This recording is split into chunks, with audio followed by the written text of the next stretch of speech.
लंबे अरसे के बाद खेसारी कादर अगवानी के बीच आई बड़ी नजदीकियां। जी हाँ भाई, आपसे एक बता दें कि आज खेसारी लाल यादव के जन्मदिन के मौके पे कादर अगवानी ने किया खेसारी से प्यार का इजहार, तो हो गया काफी बड़ा बवाल। भाई कादर अगवानी अपने इंस्टाग्राम पे खेसारी लाल यादव के साथ में तस्वीर शेयर किया, जहाँ खेसारी कादर अगवानी काफी क्यूट नजर आ रहे हैं। इनकी क्यूटनेस की बात की जाए तो ये दोनों साथ में काफी खुश नजर आ रहे हैं।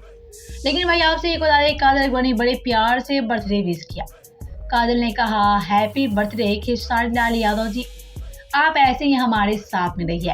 आपसे दूरियां मुझे बर्दाश्त नहीं होती है, आप ऐसे ही मेरे कांटेक्ट में रहिए। भाई काजल अगवानी तो यहाँ खेसारी लाल यादव से काफी बड़ी बड़ी बात करती नजर आई। काजल अगवानी की हर एक बात से ऐसा लग रहा है काजल अगवानी खेसारी लाल यादव से प्यार का इजहार कर रही हैं। भाई कुछ भी हो, लेकिन आज खेसारी लाल यादव के जन्मदिन के मौके पे काजल अगवानी अपने दिल की बात भी कर डाली है। आपसे को क्या कहना है, कादर अगवानी कितने बड़े बात से भाई हमें नीचे कमेंट करके जरूर बताना।